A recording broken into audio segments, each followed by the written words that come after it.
নমস্কাৰ এই মুহূৰ্তত আমাৰ হাতত আহি পৰিছে কেইবাটাও বিগ ব্ৰেকিং নিউজ আমি ৰাজ্যৰ লগতে দেশৰ বিভিন্ন খবৰসমূহ আপোনালোকলৈ আগবঢ়ালো দিবলৈছো এই মুহূৰ্তৰ এটা বিগ ব্ৰেকিং নিউজ চীন পাকিস্তানৰ বুকুত কঁপনি তুলি ভাৰত চৰকাৰৰ ডাঙৰ সিদ্ধান্ত মিত্ৰ দেশৰ পৰা ভাৰতে ক্ৰয় কৰিব অত্যাধুনিক অস্ত্ৰ শস্ত্ৰ প্ৰায় 52,000 কোটি টকাৰ অস্ত্ৰ শস্ত্ৰ ক্ৰয় কৰিবলৈ সাজু হৈছে ভাৰত য'ত থাকিব entry drone air defence system multi influence ground mine ভাৰতে ৰাছিয়াৰ পৰা ক্ৰয় কৰিব অত্যাধুনিক কামিকাজি ড্ৰোন এই কামিকাজি ড্ৰোনেৰে ৰাছিয়াই কেইবাবাৰো শত্ৰুপক্ষৰ ওপৰত সহজ আক্ৰমণ কৰিছিল 52,000 কোটি টকাৰ সশস্ত্ৰ ক্ৰয়ৰ প্ৰস্তাৱত অনুমোদন প্ৰতিৰক্ষা মন্ত্ৰী ৰাজনাথ সিং নেতৃত্বাধীন ডিএছিৰ স্থলসেনা নৌসেনা আৰু বায়ুসেনাৰ বাবে ক্ৰয় কৰা হ'ব অত্যাধুনিক অস্ত্ৰ শস্ত্ৰ পূৰ্বতকৈ অধিক শক্তিশালী হ'ব ভাৰতৰ তিনিওটা সেনা বাহিনী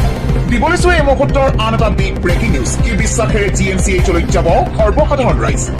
জিএমচিএইচত এটাৰ পাছত আন এটা ভয়ংকৰ ঘটনা এইবাৰ জ্বৰ হোৱা ৰোগীক দিলে বৃক্ক ৰোগীৰ বেজী লগে লগে স্বাস্থ্যৰ অৱনতি ঘটে ৰোগীৰ ঢলি পৰে ৰোগীক কবিতা ডেকা হেড নাৰ্ছ মীনাক্ষী দুৱৰাৰ নেতৃত্বত থকা নাৰ্ছৰ এই ভয়ংকৰ কাণ্ড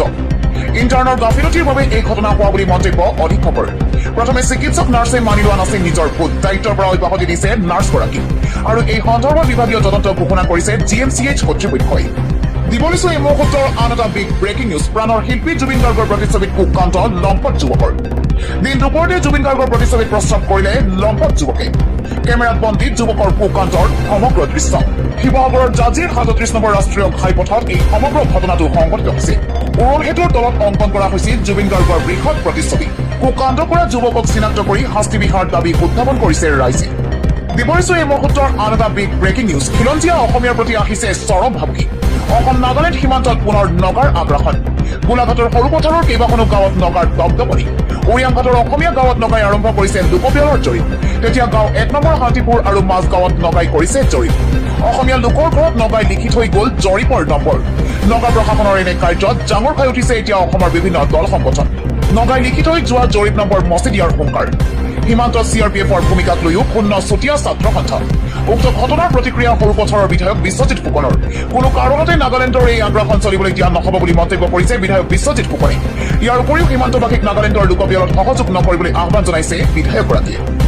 দিবলৈছো এই মুহূৰ্তৰ আন এটা বিগ ব্ৰেকিং নিউজ চৰকাৰী কৰ্মচাৰী আৰু পেঞ্চনাৰসকলৰ বাবে আহিছে এক ডাঙৰ আপডেট কেন্দ্ৰীয় চৰকাৰৰ কৰ্মচাৰীৰ মৰগীয়া বানাজ অৰ্থাৎ ডিএ পুনৰ বৃদ্ধি পোৱাৰ সম্ভাৱনা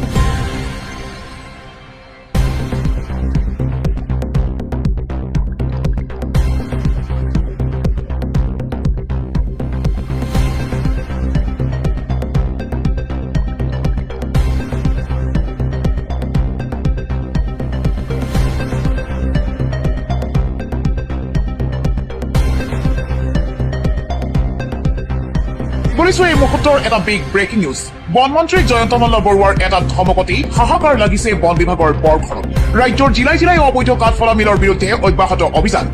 বন বিভাগৰ অভিযানত গাড়ীয়ে গাড়ীয়ে জব্দ চোৰাং কাঠ উৎখাত অবৈধ মিল বাকী কথা গ'ল কাঠ মাফিয়াৰে মিতিৰালিৰ অভিযোগ থকা একাংশ বন বিষয়াৰ মন্ত্ৰী কঠোৰ উপায় নাই সেয়ে পূৰ্বে চকুত কলা কাপোৰ বান্ধি থকা ৰাজ্যৰ ব্যাপক বন বিভাগৰ একাংশ নিষ্কৰ্মা বিষয়াৰ চকু খোল খাইছে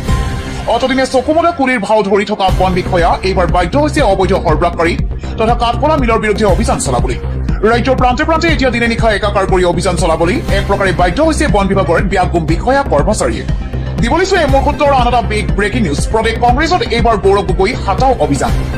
গৌৰৱ গগৈৰ বিৰুদ্ধে 35 পৃষ্ঠাজোৰা অভিযোগনামা সাজু কৰিছে কংগ্ৰেছৰ একাংশ নেতা বিধায়কে এদিনতে সেই লবিটোৱে হাইকমাণ্ডলৈ প্ৰেৰণ কৰিব গৌৰৱ গগৈৰ কাম কাজত অসন্তুষ্ট হৈ প্ৰস্তুত কৰা সেই অভিযোগ পত্ৰ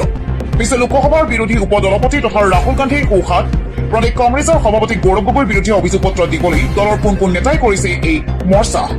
ৰাজীৱ ভৱনৰ ভিতৰে বাহিৰে এতিয়া এটাই চৰ্চা গৌৰৱ গগৈ হাতাও কংগ্ৰেছ বচাও কিয়নো গৌৰৱ গগৈৰ চূড়ান্ত মৈমতালিৰ বাবেই কংগ্ৰেছৰ এনে দশা হোৱা বুলি অভিযোগ কৰিছে একাংশ কংগ্ৰেছ নেতাই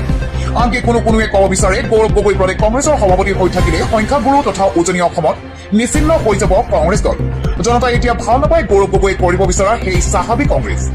গতিকে উপায়ন্তৰ হৈ দল বচোৱাৰ স্বাৰ্থত গৌৰৱ গগৈক সভাপতি পদৰ পৰা আঁতৰাবলৈ অতি গোপনে দলটোৰ একাংশ বিধায়ক আৰু নেতাই হাইকমাণ্ডক দিবলৈ সাজু কৰিছে 35 পৃষ্ঠাজোৰা এখন অভিযোগ পত্ৰ দিবলৈছো এই মুহূৰ্তৰ আন এটা বিগ ব্ৰেকিং নিউজ অৰুণোদয় আঁচনিক লৈ আহি গ'ল ডাঙৰ খবৰ হিতাধিকাৰীৰ তালিকাত হ'ব পাৰে ডাঙৰ সাল সলনি অৰুণোদয় হিতাধিকাৰীক লৈ চলিব সমীক্ষা বহু হিতাধিকাৰীৰ নাম কৰ্তন হ'ব অৰুণোদয় আঁচনিৰ পৰা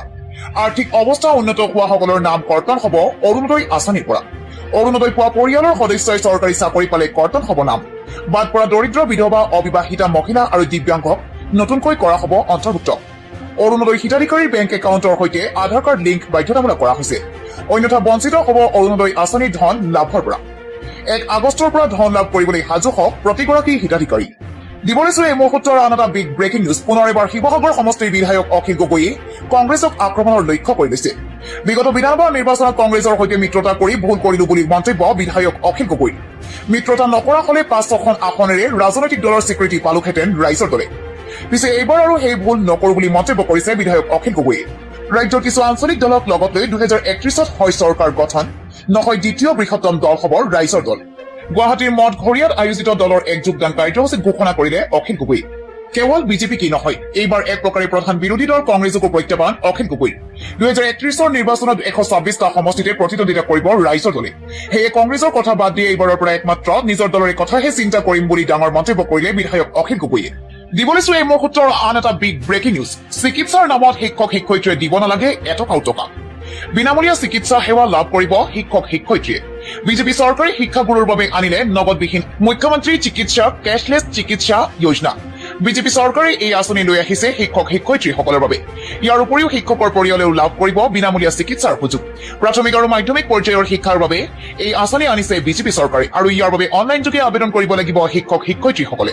দিবলৈছো এই মুহূৰ্তৰ আন এটা বিগ ব্ৰেকিং নিউজ। অসমৰ হনুমান মন্দিৰত জেহাদীৰ ভয়ংকৰ ঘটনা। মন্দিৰত প্ৰৱেশ কৰি পূজাৰক 10টাকৈ ঘোচা দিলে জেহাদীয়ে। জেহাদী মফতাব খানে দিলে পূজা বন্ধৰ ভাবুকি। মূৰ্তি পূজা বন্ধ কৰাৰ হুংকাৰ মফতাব খানৰ। ডিব্ৰুগড়ৰ মাজমজিয়াৰ হনুমান মন্দিৰত অতৰ্কিতে প্ৰৱেশ মফতাব খানৰ। পূজাৰীক আক্ৰমণ কৰাৰ পিছতে ক্ষোভত জ্বলিছে হিন্দু সমাজ।